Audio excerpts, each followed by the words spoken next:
Et salut! Ça va. Je me suis levée très tôt pour parler d'un livre parce que je dois bientôt partir. Mais fallait que j'en parle. J'ai lu un livre ce week-end. C'est lui. Le quatrième mur de Sorche Chalandon. Je l'ai lu, je l'ai dévoré. Je l'ai dévoré. J'ai lu la moitié vendredi et j'ai lu l'autre moitié ce week-end en gros. Incroyable. Incroyable. Je m'en remets pas en fait. Là, on est mardi matin et je suis pas passée à autre chose. Mon esprit est toujours dans ce livre.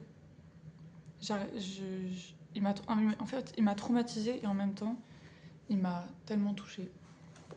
Du coup, il fallait que j'en parle. Donc, le quatrième mur de Sorche Chalandon, pour celles et ceux qui ne connaissent pas, ça parle de guerre, déjà. Ça parle de guerre. Et je vais vous raconter l'histoire. Donc, on suit Georges, qui est le personnage principal, qui est aussi le narrateur. Ça se passe dans les années 80, 70-80. Donc, Georges, notre perso principal, est un militant de gauche, voire d'extrême gauche en France. Aussi un étudiant à la Sorbonne, un éternel étudiant à la Sorbonne même, ils disent dans le livre. Il a une femme et une fille. Et il a aussi un ami qui s'appelle Samuel, qui est grec et juif, dont la famille a survécu au camp de concentration juif.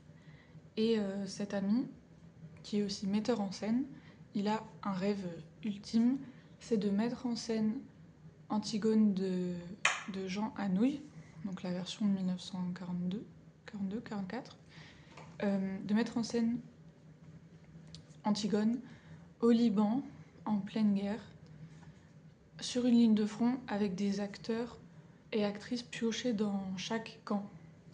Donc, pour vous dire, par exemple, il y a des chiites, il y a des druzes, il y a une palestinienne, une arménienne, un chrétien. Enfin voilà, l'idée c'est de piocher ces acteurs et de les rassembler pour une petite trêve, 1 ou 2 heures de paix sur la ligne de front en pleine guerre et les faire jouer cette œuvre, cette pièce. Et voilà. Et en fait, Georges, oui c'est ça que j'ai pas dit, Georges il va s'occuper de réaliser le rêve de son ami Samuel, parce que Samuel a un cancer et il est sur son lit de mort, en fait c'est sa dernière volonté. Et du coup Georges, il va partir pour Beyrouth et il va essayer de réaliser le rêve de son ami. Déjà, je pense que juste avec le synopsis, vous voyez l'aspect putain de tragique. Et je dis pas ça parce que ça parle d'une pièce de théâtre, mais c'est vraiment... Déjà, tu sens que le livre, il va pas être fun. Et il est pas fun. Et on va vite le remarquer. Enfin, en fait, le livre a l'air très niais, très utopique, comme ça. Mais Georges, il est assez vite rattrapé par la guerre et la réalité de la guerre. Et voilà. Je voulais parler du fait que déjà le livre est trop bien écrit. C'est tellement bien écrit, c'est trop beau. Dès les premières pages, moi j'étais happée. Je trouve que Chalandon, il a une plume. En fait, il fait tout ce que j'aime dans dans la littérature. Il y a beaucoup de métaphores, mais elles sont tellement subtiles. C'est tellement. Vraiment, c'est trop bien écrit. En fait, il prend 2 éléments qui n'ont rien à voir et il les mêle d'une façon à créer une métaphore. Enfin, c'est vraiment le principe d'une métaphore, mais je trouve que chez lui, c'est particulièrement beau et ça fait ressentir des choses que tu pourrais pas ressentir si c'était pas dans la littérature. Enfin, oui. C'est dur à expliquer comme ça, et j'ai pris des exemples de trucs à lire, mais c'est pas forcément ce qui représente le plus ce que je viens de dire, mais bon. Mais En tout cas, le livre est ultra bien écrit, c'est super beau, c'est vraiment, c'est tellement touchant. En fait, il y a vraiment des phrases où je lisais, j'étais comme ça, et je faisais oh, c'est tellement beau. Et j'avais envie de chialer. Ah, le livre fait chialer. Le livre fait chialer.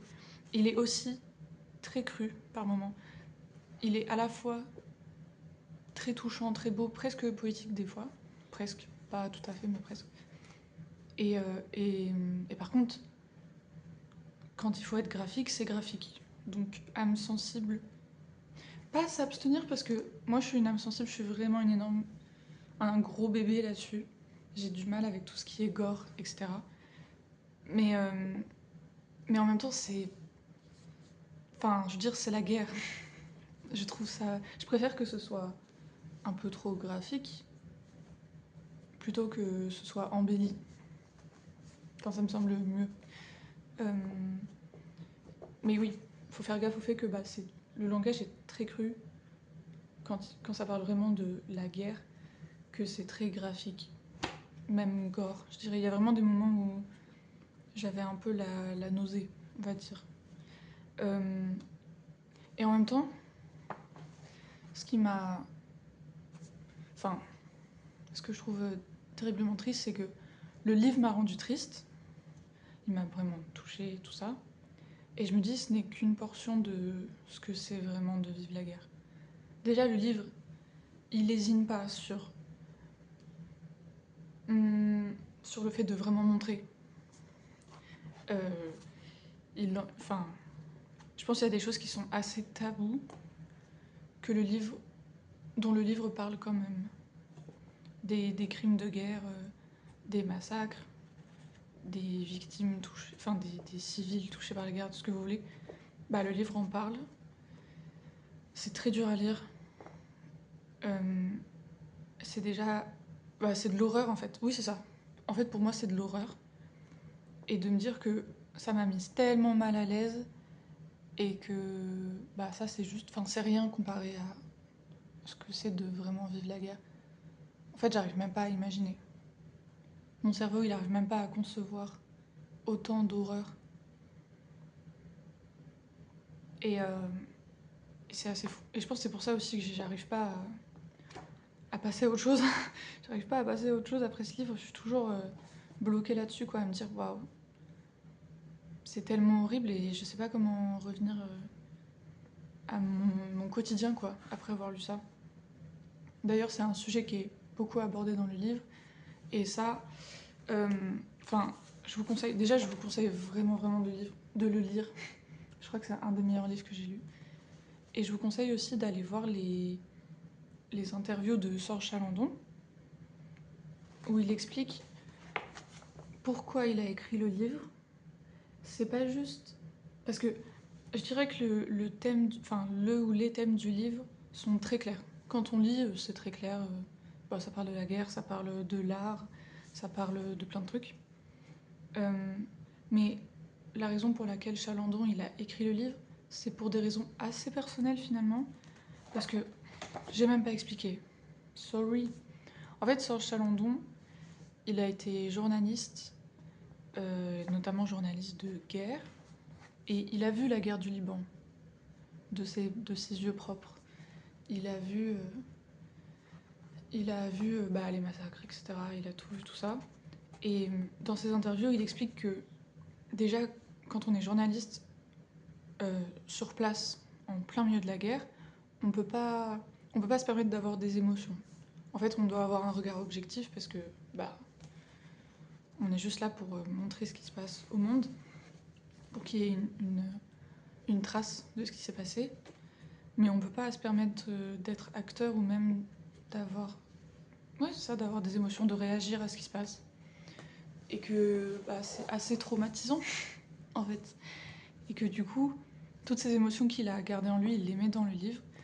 Et aussi, il parlait du fait que, enfin, oui, il expliquait que quand on a vu la guerre, c'est trop dur, enfin c'est quasiment impossible de revenir à la paix. Que, en fait, quand on revient à la paix, tout semble fade, Et je sais pas si le mot c'est vraiment ennuyeux, mais ouais, fade, morne, que on comprend plus vraiment l'intérêt de la vie, que plus rien n'a de goût, bref, voilà. Et que du coup, il y a une tentation de retourner à la guerre. Et que lui, il a combattu ça et qu'il pouvait pas se le permettre parce qu'il avait une famille. Et que, bah, du coup, à la place, c'est son personnage Georges qui le fait. Qui le fait à sa place. D'ailleurs, Georges, c'est son deuxième prénom. Donc c'est clairement... Georges, c'est clairement un alter ego de Sorge Chalandon, en fait. Voyez, voilà. Voilà. Je vais lire quelques passages. De toute façon, la vidéo, elle va pas durer longtemps parce que j'ai pas envie de spoiler. Parce que vraiment, j'encourage de ouf à aller lire ce livre. Et...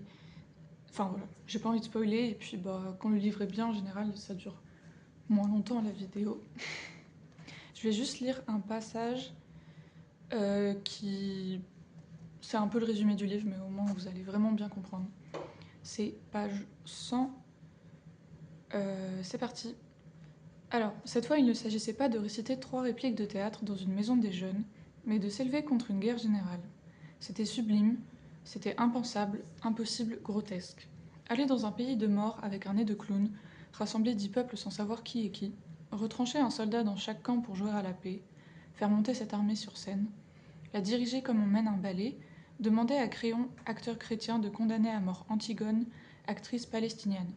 Proposer à un chiite d'être le page d'un maronite. Tout cela n'avait aucun sens. Je lui ai dit qu'elle avait raison. Ses remarques étaient justes. La guerre était folie. Sam disait que la paix devait l'être aussi. Il fallait justement proposer l'inconcevable.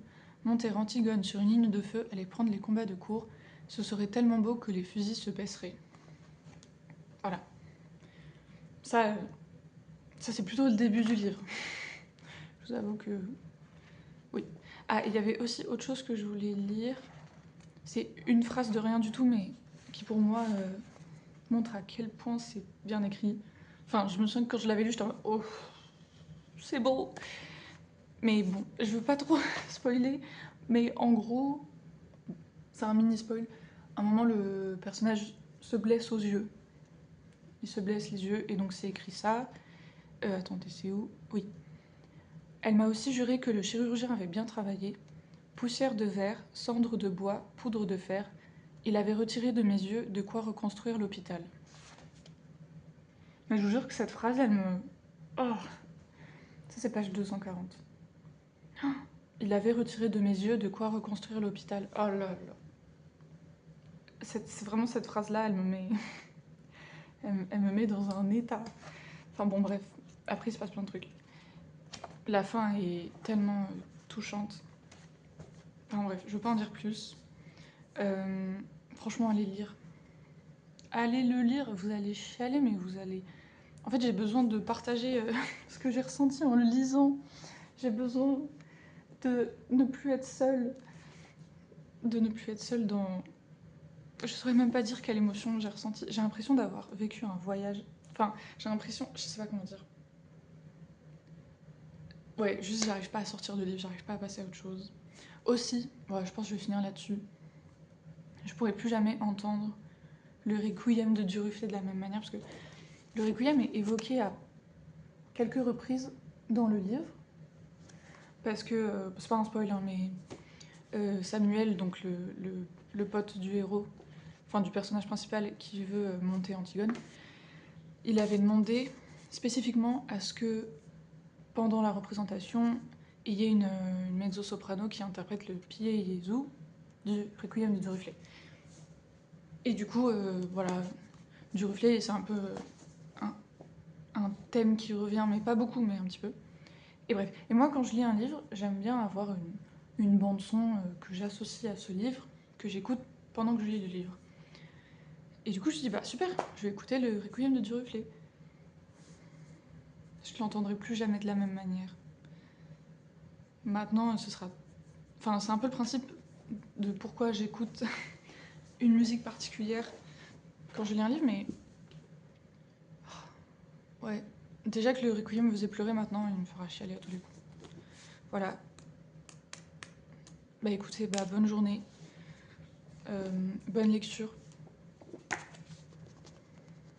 Lisez-le, pitié. Lisez-le.